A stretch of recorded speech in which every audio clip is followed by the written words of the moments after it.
Courage, le Seigneur est avec toi. Inclinons la tête pour la prière. Notre Dieu, notre Père, beaucoup d'entre nous sont désespérés. Beaucoup sont découragés.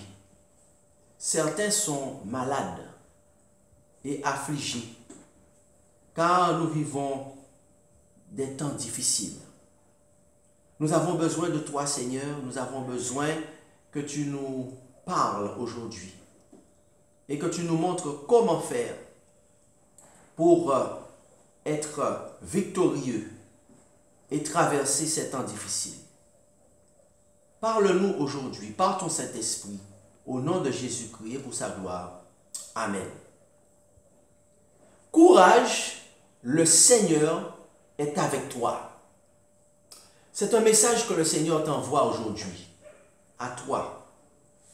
Es-tu découragé? Es-tu malade?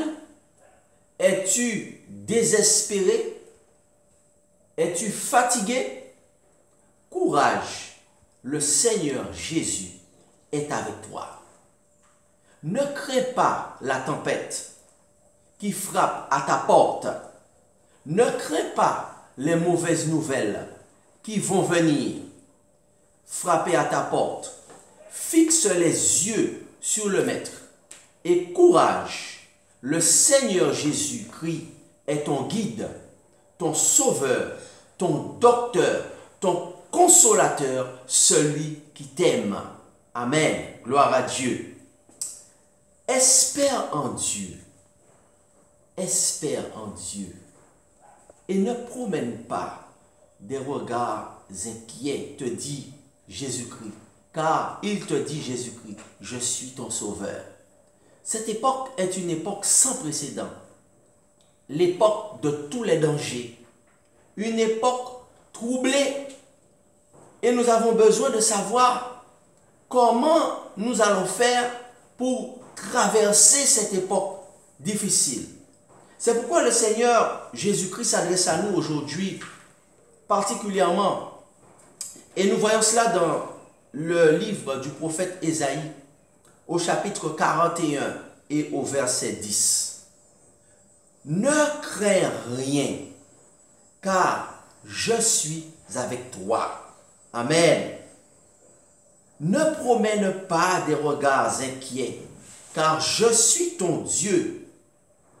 Je te fortifie, je viens à ton secours et je te soutiens de ma droite triomphante. Alléluia. Le Seigneur Jésus-Christ te dit à toi, personnellement, aujourd'hui, ne crains pas, car je suis avec toi. Je suis avec toi. Tu n'es pas seul. Tu n'es pas seul face à cette épreuve. Cette épreuve de la maladie que tu rencontres aujourd'hui, d'un proche, de la maladie d'un ami, de ta propre maladie, cette épreuve de la menace du chômage, la menace de la pauvreté, la menace de ne pas pouvoir payer tes factures, le risque de ne pas pouvoir payer tes prêts, le risque de la pauvreté. Le Seigneur Jésus te dit, ne crains pas, car je suis avec toi. Alléluia. Ne promène pas des regards inquiets, car je suis ton Dieu. Oh oui, cher ami IE, tu as un Dieu. Notre Père qui est aux cieux, tu as un Dieu. Il dit, je te fortifie, je viens à ton secours, je te soutiens par ma droite triomphante. Gloire à Dieu. En effet, Jésus-Christ te dit aujourd'hui, garde la foi en moi et prends courage. Prends courage, mon frère. Prends courage, ma soeur. Prends courage, mon ami. Et ne te prosterne pas devant Baal pour des avantages de la terre.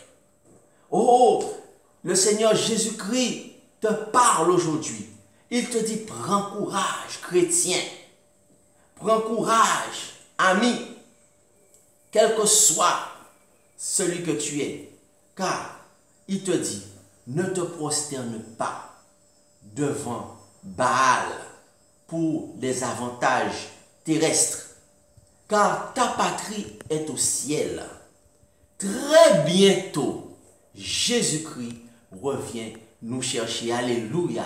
Gloire à Dieu. Béni soit l'Éternel. Que le nom du Seigneur soit élevé. Donne ta vie à Jésus. Toi qui ne l'as pas encore fait. Jésus te déclare ceci. Ma venue est très proche. Ne veux-tu pas rentrer dans les belles maisons que j'ai préparées pour toi? Ne veux-tu pas profiter de ce paradis sans fin avec des choses que l'œil humain n'a jamais vues? Oh, Dieu seul sait comment il y a de belles choses sur terre, comment il y a de beaux endroits à visiter. Mais pourtant, la parole de Dieu nous dit que ce que le Seigneur nous prépare, les yeux humains n'ont jamais vu de telle beauté, de tels beaux paysages, de telles belles demeures, de telles belles rivières, beaux lacs, beaux fleuves. Ne veux-tu pas profiter de tout cela au ciel que Jésus a préparé pour toi? Jésus te dit ceci. Jésus-Christ te dit, tu as deux manières pour rentrer au ciel. Cher ami, tu as deux manières pour rentrer au ciel. Quelles sont-elles? Eh bien, Jésus déclare ceci dans l'évangile de Jean, au chapitre 3 et au verset 5.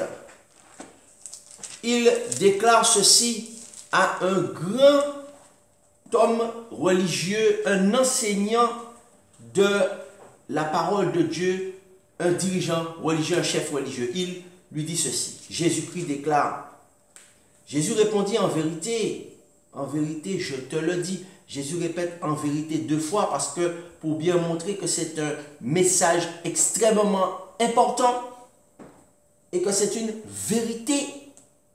Ce n'est pas fake news. À cette époque où il y a tellement d'informations erronées que l'on fait passer pour la vérité, même par des voix qui ne devaient pas être. Eh bien, Jésus déclare, en vérité, il insiste. Pourquoi insiste-t-il? Parce que c'est une question de vie ou de mort. Une question de vie éternelle ou de mort éternelle. C'est notre avenir éternel qui est en jeu. Et Jésus dit, en vérité, je te le dis, si un homme, donc si c'est la condition, le conditionnel dans la langue française, si un homme ne naît d'eau, il ne peut entrer dans le royaume de Dieu. Jésus dit que la première manière pour rentrer au ciel, c'est la naissance d'eau. Si tu ne nais d'eau, c'est-à-dire le baptême d'eau, cela veut dire que tu dois m'accepter, dit Jésus, comme ton sauveur en mourant à toi-même par le baptême d'eau. Donc la première manière d'entrer au ciel, c'est le baptême d'eau. Ça veut dire le mot baptizo dans la langue biblique, dans le grec de la Bible. En grec, nos amis hellénistes savent, nos amis hellénistes, la très belle langue grecque aujourd'hui encore, le grec moderne, baptizo. Le mot baptizo dans le grec ancien veut dire plonger, immerger, puisque c'est une mort à soi-même et cela représente le symbole du tombeau liquide, c'est-à-dire une mort au péché et une résurrection à une vie nouvelle. Lorsque quelqu'un est enterré, on ne verse pas un peu d'eau sur sa tête. Lorsque quelqu'un on procède à des funérailles, ce n'est pas une poignée de terre que l'on met sur le cercueil et on dit que la personne est enterrée. La poignée de terre, c'est un symbole. On creuse un trou profond. Il y a même une obligation légale. Il y a même une obligation de la loi, de la législation, de respecter une certaine profondeur pour des raisons sanitaires. Puisqu'on doit enterrer le corps pour éviter toute contamination. Donc par conséquent, quand on dit qu'on baptise quelqu'un, il ne s'agit pas de mettre de l'huile sur sa tête, de la farine sur sa tête, mais il s'agit bien de plonger la personne dans l'eau. Il faut qu'il y ait beaucoup d'eau. Pourquoi Jésus a-t-il choisi d'aller dans le fleuve du Jourdain pour se faire baptiser? Parce qu'il y avait beaucoup d'eau. S'il n'avait pas besoin de beaucoup d'eau, il se serait contenté d'aller dans la synagogue, on aurait versé de l'eau sur sa tête. Mais non, si tu ne nais d'eau, le baptême d'eau veut dire que tu dois accepter Jésus comme ton sauveur en mourant à toi-même, c'est-à-dire la mort au péché, par le baptême d'eau. La deuxième manière de rentrer au ciel, quelle est-elle? Nous lisons toujours dans Jean chapitre 3 et le verset 5, « Si un homme ne naît d'eau et d'esprit, il ne peut entrer dans le royaume de Dieu. » Par conséquent, si tu es déjà baptisé d'eau, ça veut dire que si tu as fait un choix conscient, parce que tu étais conscient de ce que tu as choisi, d'accord? Et que tu as été plongé dans de l'eau, donc tu as reçu le baptême biblique. Le baptême, ce n'est pas une affaire de religion, c'est une affaire de relation avec Dieu. C'est une prescription de Jésus-Christ, n'est-ce pas? Qui n'a pas créé la religion, mais qui a créé son église. Il a dit, je bâtirai mon église. Il y a eu beaucoup de confusion sur cela. D'ailleurs, le mot Babylone veut dire confusion. Il y a eu beaucoup de confusion sur ce que Jésus est venu établir, s'il s'agit de son église. Donc Jésus a déclaré ceci, je suis venu sur cette pierre bâtir mon église. Et il a dit que, eh bien, si un homme ne naît du Saint-Esprit, ne naît d'esprit, il ne peut entrer dans le royaume de Dieu. Qu'est-ce que cela signifie? Si tu es déjà baptisé d'eau, cherche la deuxième manière pour entrer au ciel. C'est-à-dire, si tu ne nais d'esprit. Ce que signifie le mot si? Le mot si signifie le conditionnel.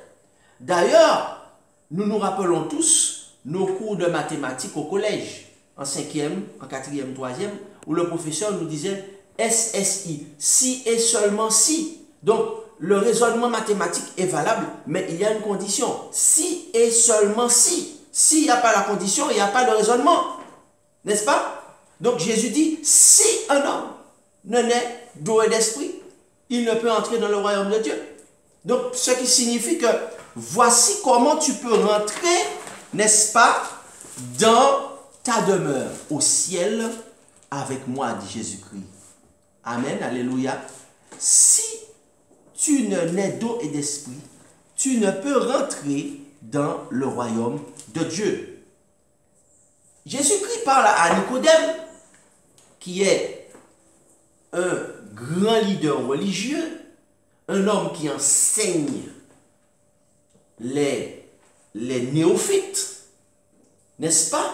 Un dirigeant religieux, probablement membre du corps de la plus grande assemblée dirigeante du pays, n'est-ce pas? Non pas le conseil régional ou le conseil territorial, mais à l'époque ça s'appelait le Sanhédrin. Donc il s'agit d'un dirigeant, d'un homme instruit. Et Nicodème pensait qu'il pouvait entrer dans mon royaume, dit Jésus. Jésus déclare, Nicodème pensait qu'il pouvait rentrer dans mon royaume avec seulement une connaissance intellectuelle de la loi. Non. Si quelqu'un, le conditionnel, ne naît d'eau et d'esprit, il ne peut rentrer dans le royaume de Dieu. Ce n'est pas une foi intellectuelle qui nous sauvera. Ça veut dire connaître la loi de Dieu. Savoir qu'il y a 10 commandements. Le premier commandement, tu n'auras pas d'autre Dieu. Le second, tu ne te feras point d'image taillée, ni de représentation quelconque, n'est-ce pas? tu ne te prosterneras point devant elle, n'est-ce pas? Tu ne prendras point le nom de ton Dieu en vain, etc.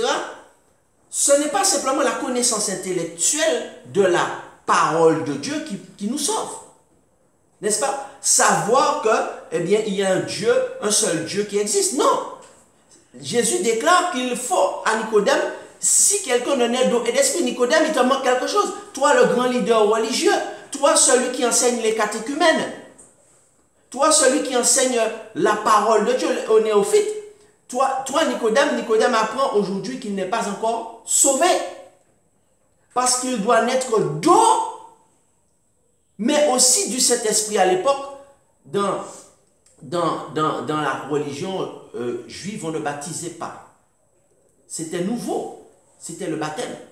Donc par conséquent, même si tu es baptisé d'eau, mais Nicodème, toi le grand dirigeant religieux, si tu n'es pas baptisé du Saint-Esprit, tu n'entreras pas dans le royaume de Dieu. Et tu ne pourras pas bénéficier des belles maisons, des belles demeures que Jésus déclare que j'ai préparées pour toi.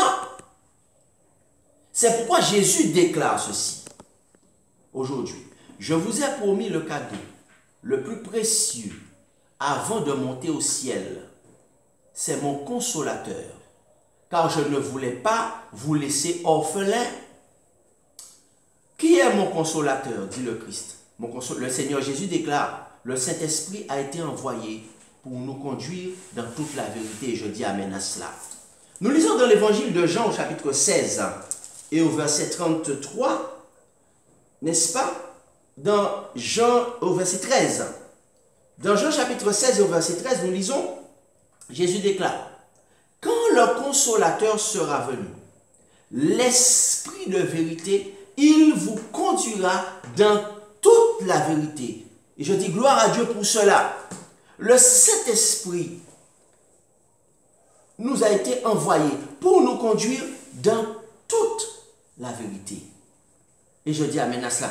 Non pas dans une partie de la vérité, car Jésus a déclaré, je suis le chemin, la vérité. Jésus est la vérité. Aujourd'hui, il y a beaucoup de mensonges dans le monde dans lequel nous vivons. Qui dit la vérité? C'est pourquoi nous avons besoin du Saint-Esprit, qui est l'Esprit de vérité. Jésus déclare, quand le consolateur sera venu, il est l'Esprit de la vérité. Donc de même qu'il y a un esprit de la vérité, il y a aussi un esprit du mensonge. Et il y a un conflit entre l'esprit de la vérité et l'esprit du mensonge. Et c'est, Jésus dit, je vous enverrai l'esprit de la vérité. Et c'est l'esprit de la vérité qui vous conduira dans toute la vérité. Dans toute la vérité, je dis amen à cela. Il ne nous a pas laissé dans le doute. Jésus a déclaré que l'esprit de Dieu va nous conduire.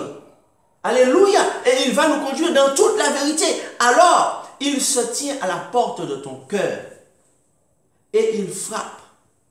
Il t'aime. Il voit à quel point tu as besoin de lui, n'est-ce pas? Tu peux monter et descendre, mais Jésus déclare, car sans moi, vous ne pouvez rien faire. Nous voyons ça dans Jean chapitre 15 et le verset 5. Jésus déclare, car sans moi, vous ne pouvez rien faire. Sommes-nous conscients de cela? Répétons-le ensemble. Jésus déclare, répétons-le ensemble.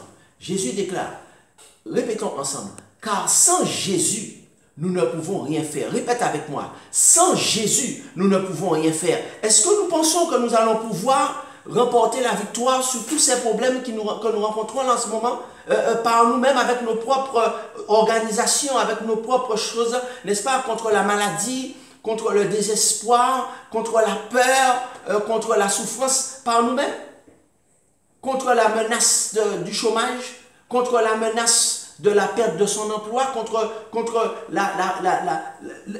le risque de ne pas payer ses factures par nous-mêmes,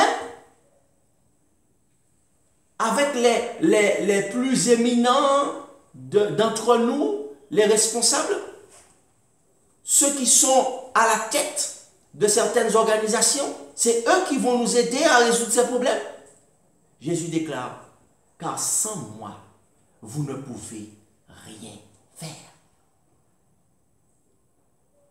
Répétons-le ensemble. Sans Jésus, nous ne pouvons rien faire. Jésus t'aime. Et c'est pourquoi Jésus nous dit comment faire pour justement, eh bien, remporter la victoire dans tous ces problèmes que nous avons. Comment faire? La question se pose autour de toi. Et la réponse se trouve dans le livre des Hébreux au chapitre 12 et au verset 14. Le Saint-Esprit nous dit, recherchez la paix avec tous et la sanctification ou la sainteté, sans laquelle personne ne verra le Seigneur. Donc, comment faire pour remporter la victoire sur tous ces problèmes, sur la maladie? Ah, il y a beaucoup de solutions qui sont proposées. Énormément de médicaments sont proposés. Énormément de protocoles. On a appris un mot, le protocole. Le protocole. Le protocole. Le protocole. Mais la Bible dit que c'est rechercher la paix et la sanctification. Non pas que le protocole ne soit pas important. Le protocole a son importance. Mais le protocole n'est pas suffisant. Rechercher la paix et la sanctification. Il n'y a que mon Saint-Esprit qui peut t'aider à être saint. Car sans laquelle personne ne verra le Seigneur. Amen. Le Seigneur donne à manger même aux oiseaux qui ne s'aiment pas. À plus forte raison, il peut te donner le Saint-Esprit si tu montres la soif et le désir d'être rempli par sa présence dans la prière et dans le jeûne. Courage, le Seigneur est avec toi. Il t'aime, il ne va jamais t'abandonner. Rapproche-toi de lui. Aie une communion parfaite et une relation intime et profonde avec lui. Dans la prière, dans la méditation quotidienne avec lui, et tu verras s'il n'ouvrira pas les écluses des cieux. Amen. Alléluia. Jésus, notre Maître, nous avait averti qu'il y aurait des temps difficiles. Qu'il y aura des temps difficiles. Ce n'est pas le conditionnel. C'était le futur. Qu'il y aura des temps difficiles. Nous sommes déjà dans ces temps difficiles. Ne sois pas troublé, car il faut que ces choses arrivent. C'est le moment de t'approcher encore plus près de Jésus, car sa venue est très proche. Amen. Alléluia. Ne laisse pas Satan te séduire par les propositions et les avantages de ce monde. Ne laisse pas Satan te séduire par les avantages de ce monde. N'oublie pas que tu es passagère sur cette terre. N'oublie pas que tu es passager sur cette terre. Connais-tu la date de ta mort? Car Jésus-Christ a déclaré ceci dans la parole de Dieu, dans Matthieu chapitre 24 et le verset 36. Jésus a déclaré ceci: pour ce qui est du jour et de l'heure, personne ne le sait, ni les anges des cieux, ni le Fils, mais le Père seul. Il a dit, personne ne sait, c'est seulement Dieu qui sait. Et il a dit, ce qui arrivera du temps de Noé arrivera de même à l'avènement du Fils de l'homme. C'est la même chose au temps de Noé. Les gens ne savaient pas que c'était le jour de leur mort. Il a dit, car dans les jours qui précédèrent le déluge, les hommes mangeaient, buvaient, se mariaient leurs enfants jusqu'au jour où Noé entra dans l'arche. Mais ils ne se doutèrent de rien. Ils ne savaient pas que c'était le dernier jour. Jusqu'à ce que le déluge vienne et les emporta tous. Il en sera le même à l'avènement du Fils de l'homme. Et Jésus a déclaré ceci: sachez le bien, si le maître de la maison savait à quelle veille de la nuit le voleur viendrait, il veillerait et ne laisserait pas percer sa maison. C'est pourquoi, verset 44, vous aussi, tenez-vous prêts. Il n'a pas dit préparez-vous. Tenez-vous prêts, car le Fils de l'homme viendra à l'heure où vous n'y penserez pas. Donc Jésus a déclaré que tu ne connais pas la date de ta mort. Nous ne connaissons pas la date de notre mort, n'est-ce pas? Donc nul ne le sait. Donc sois prêt pour mon retour, te dit Jésus-Christ. Garde les yeux fixés sur moi, dit Jésus-Christ, ton Sauveur et Seigneur qui t'aime. L'heure est venue pour toi d'être baptisé d'eau et du Saint-Esprit. En effet, car Jésus-Christ déclare car mon esprit ne restera pas toujours sur la terre. Lorsqu'il aura terminé sa mission de sceller mon peuple, il retournera au ciel. N'est-ce pas? Il retournera au ciel. Et en effet, il va terminer sa mission. C'est ce que nous lisons dans Éphésiens, chapitre 1er, et au verset 13 et 14. Nous lisons ceci, que le Saint-Esprit est en train de sceller en ce moment. C'est-à-dire qu'il est en train de mettre à part ceux qui acceptent d'être baptisés d'eau et du Saint-Esprit parce qu'ils aiment Dieu, parce qu'ils veulent faire sa volonté. Éphésiens 1, verset 13, nous lisons ceci. Nous lisons en lui aussi, c'est-à-dire en Christ, après avoir entendu la parole de la vérité, l'évangile de votre salut, en lui vous avez cru et vous avez été scellés du Saint-Esprit. Donc le Saint-Esprit même c'est le sceau qui avait été promis. Et le Saint-Esprit c'est le sceau, mais en même temps le Saint-Esprit scelle aussi. En lui, en Christ, vous avez été scellés du Saint-Esprit qui avait été promis, lequel le Saint-Esprit est un gage de notre héritage pour le salut ou pour la rédemption de ceux que Dieu s'est acquis à la louange de sa gloire. Je dis gloire à Dieu pour cela. Donc, la mission du Saint-Esprit, dit Jésus-Christ, c'est de sceller mon peuple. Et il retournera au ciel bientôt. Connais-tu la date de ta mort? Alors, confesse tes péchés. Donne ta vie à Jésus avant qu'il ne soit trop tard.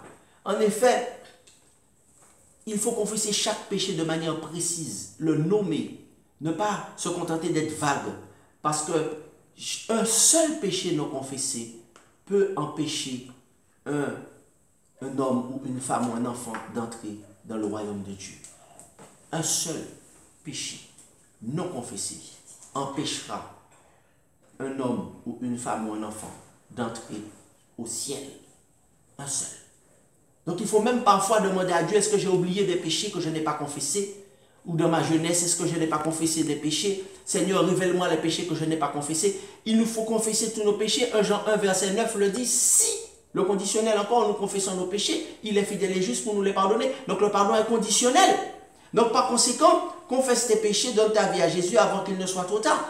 Et peut-être que justement, Dieu n'attend pas, peut-être sûrement Dieu n'attend que cela parce que Dieu veut nous sauver tous. Il nous aime tous. Car si tu n'es pas rempli du Saint-Esprit, tu ne pourras pas rentrer dans la salle des noces. Jésus ne veut pas de femmes folles avec des lampes éteintes dans son royaume. Repens-toi avant qu'il ne soit trop tard. Jésus-Christ t'aime et il répond à cet appel. Jésus t'appelle à être baptisé d'eau si tu n'as pas encore été. Prie et il va te montrer où tu dois te faire baptiser d'eau. Et il t'appelle à être baptisé du Saint-Esprit si tu es déjà baptisé d'eau. Et si c'est ton désir, parce que tu comprends qu'il t'aime et qu'il veut te délivrer de ce temps difficile, qu'il veut te délivrer de cette maladie, de ces incertitudes, de ces problèmes à répétition, alors tu répondras, Jésus, tu m'aimes tellement que tu es un maître doux, Jésus doux maître, règne sur moi, soumets mon être, sois-en le roi, je suis l'argile, toi le potier, rends-moi docile, ton prisonnier, Jésus doux maître.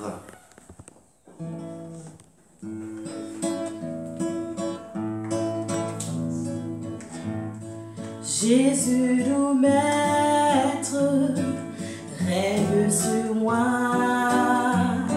soumets mon être, sois-en le roi. Je suis l'argile, toi le potier, rends-moi docile, ton prisonnier. Jésus lumière, pénètre en moi, éprouve, éclaire ma faible foi. Plus blanc que neige, rends-moi Seigneur,